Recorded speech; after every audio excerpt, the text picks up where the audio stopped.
Surat લીંબાદ zone નજીક પોલીસના બાતમીદાર આલોક અગ્રવાલની હત્યા કેસમાં પોલીસે ટેકનિકલ સર્વેલન્સની મદદથી ગણતરીના કલાકોમાં 2 આરોપીઓની ધરપકડ કરી છે. પોલીસ પૂછપરછ દરમિયાન હત્યા અંગત અદાવતમાં કરાઈ હતી. મુખ્ય આરોપી પોલીસ પકડથી દૂર છે.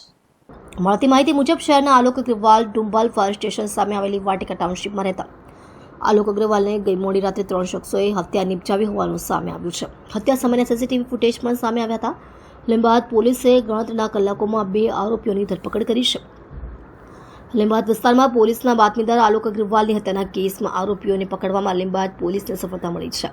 ટેકનિકલ સર્વેલન્સની મદદથી માત્ર ગણતરીના કલાકોમાં જ 2 આરોપીઓને પોલીસે ઝડપી લીધા છે. પ્રાથમિક પૂછપરછમાં હત્યાનું કારણ વ્યક્તિગત અદાવત હોવાનું ખુલ્યું છે.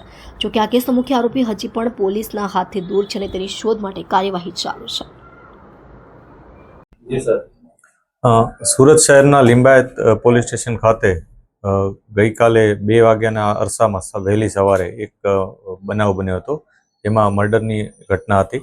આ બનાવ અનુસંધાને પોલીસે તત્કાલ ત્યાંથી જે ઘટના બની હતી ત્યાંની વિગતો ચકાસવાની શરૂ કરી અને તરત જ જે ગણતરીના કલાકોમાં જે આરોપીઓ હતા એને આઈડેન્ટિફાઈ કરી અને એને પકડી પાડ્યા છે.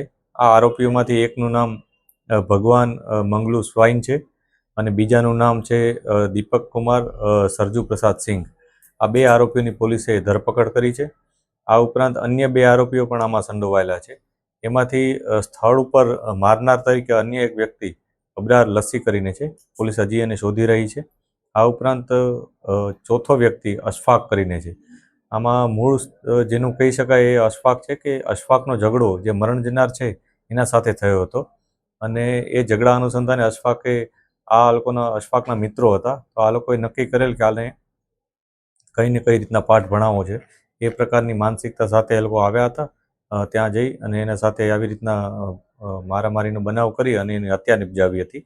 આ બનાવ અનુસંધાને પોલીસે અન્ય જે 2 આરોપીઓ છે એની પણ ધરપકડની અત્યારે પ્રક્રિયા ચાલુ છે. જે ઘટના છે એમાં 2 આરોપીઓ જે પકડાયા છે, દીપક કુમાર અને ભગવાન મંગલુ સ્વાઈન, આ બંને વિરુદ્ધ અગાઉ પણ એક ગુના છે, જેમાંથી દીપક કુમાર વિરુદ્ધ ડિંડોલી ખાતે કોરોના વખતેનો જે 188નો કેસ હતો એ અને જે જાહેરમાં જુગાર રમીને કરતો હતો એ પ્રકારનો કેસ નોંધાયેલો છે. આ ઉપરાંત જે અન્ય વ્યક્તિ છે ભગવાન સ્વાઈન, એના વિરુદ્ધ 135 જીપી એક્ટ 135નો ગુનો નોંધાયેલો છે.